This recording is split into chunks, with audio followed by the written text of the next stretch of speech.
तुम सिखाओगे हम हिंदुओं को कि तो मैंने उन मौलवियों में से कुछ को फोन किया। उत्तर प्रदेश के मुख्यमंत्री योगी आदित्यनाथ के पास एक मौलाना की अजीब रिक्वेस्ट आई। सीएम योगी ने उस रिक्वेस्ट को देखा और मौलाना को फोन मिला दिया। इसके बाद मौलाना ने फोन पर माफी मांगनी शुरू कर दी। ये तगड़ा खेल क्या है वो खुद सीएम योगी ने बताया है। सीएम योगी का ये धमाकेदार बयान हम आपको आगे सुनवाएंगे, लेकिन उससे पहले कहानी समझ लीजिए।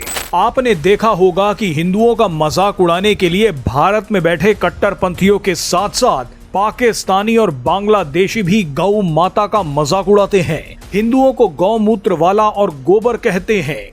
कुछ दिन पहले प्रियंका गांधी ने भी आईआईटी मद्रास के डीन प्रोफेसर कामाकोटी को गौमूत्र एक्सपर्ट बोलकर उनका मजाक उड़ाया।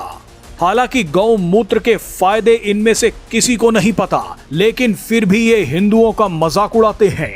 इसी कड़ी में एक एजेंडा शुरू हुआ जिसमें मुसलमानों और दिमागी नक्सलियों ने ये बोलना शुरू कर दिया कि गाय को राष्ट्र पशु घोषित क्यों नहीं कर रहे।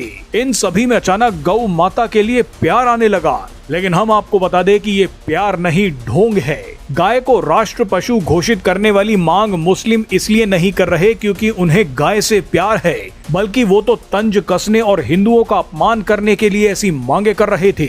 इस पूरे कैंपेन में पूर्व राष्ट्रपति हामिद अंसारी शामिल हो गए, असदुद्दीन ओवैसी की पार्टी AIMIM के नेता शामिल हो गए, जमीयत उलेमाए हिंद के अध्यक्ष अरशद मदनी भी गाय को राष्ट्र पशु घोषित करवाने की बातें करने लगे। सिर्फ मजे लेने के लिए इन सभी लोगों ने गाय को राष्ट्र पशु घोषित करने की मांग उठाई है। इसी कड़ी में एक मौलाना की यही मांग सीएम योगी के पास पहुंच गई। सीएम योगी ने उस मौलाना को फोन मिला दिया और उसके बाद जो हुआ वो खुद सीएम योगी ने बता दिया। सीएम योगी का बयान आपके रोंगटे खड़े कर देगा और उन सभी कट्टरपंथियों और दिमागी नक्सलियों के परखच्चे उड़ा देगा जो गाय के नाम पर मजाक कर रहे हैं। आइए आपको सीएम योगी का ये बयान सुनवाते हैं।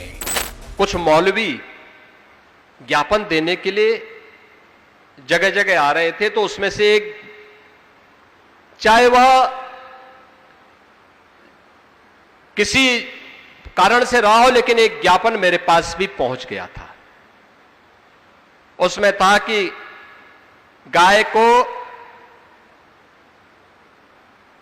राष्ट्रीय पशु घोषित किया जाए। मैंने कहा भी पशु तो एक ज्ञापन देने वाला व्यक्ति है, उसकी बुद्धि पशुवत है, अरे गाय हमारी माता है।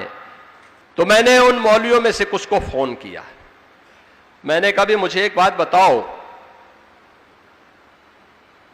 ये तो हमारी सनातन धर्म की धरोहर है, भारत की धरोहर है, आपने पशु क्यों कहा?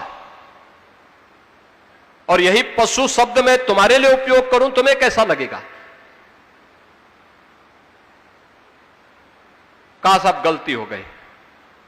मैंने कहा ये गलती या शरारत?